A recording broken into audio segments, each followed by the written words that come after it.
¿Qué hidratos de carbono meter post-entrenos? Este tema es bastante interesante y además yo creo que hay bastante desconocimiento por parte de la población.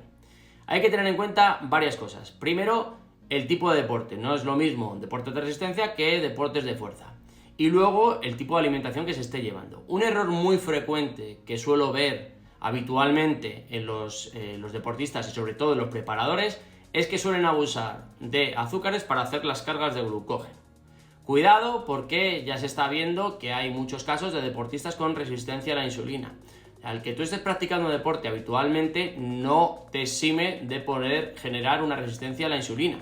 Tener en cuenta que si estás constantemente haciendo las cargas de glucógeno con azúcares, podrías generar alteraciones en la gestión de la glucosa y eso podría pasarte factura.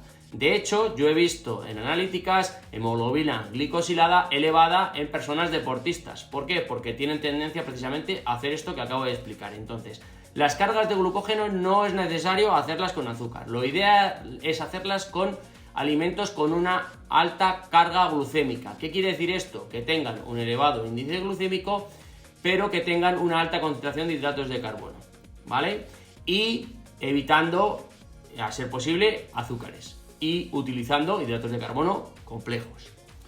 Luego habría que profundizar en, depende qué tipo de deporte. Por ejemplo, en los deportes de fuerza no veo muy imprescindible meter una elevada concentración de hidratos de carbono post-entreno. ¿Por qué? Porque en una sesión de entrenamiento es bastante complicado depletar las reservas de glucógeno. Tener en cuenta que normalmente las personas que practican deportes de fuerza suelen comer hidratos de carbono a lo largo de todo el día y en grandes cantidades. Por tanto, no es necesario meter una cantidad muy elevada de hidratos de carbono post-entreno. Y lo que no es necesario bajo ningún concepto es meter una alta concentración de azúcares post-entreno.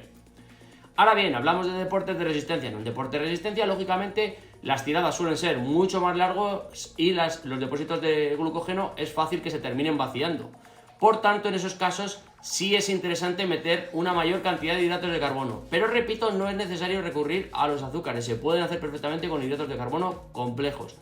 Además, si se requiriera suplementos, tenemos por ejemplo la ciclodestrina, que carga fenomenal el glucógeno. ¿Vale? Entonces, la idea es intentar sacar el mayor rendimiento deportivo sin que afecte a nuestra salud. Y repito, cada vez es más frecuente encontrar deportistas que tienen ciertos problemas con la gestión de la glucosa. Y esto es debido a un mal asesoramiento por parte de sus entrenadores, preparadores o quien sea, o en muchos casos porque lo hacen por su cuenta. Así que si estáis abusando de azúcares, que sepáis que aunque seáis deportistas, podría pasaros factura a medio o a largo plazo. Nos vemos en el siguiente vídeo. Hands up for a filthy fuck.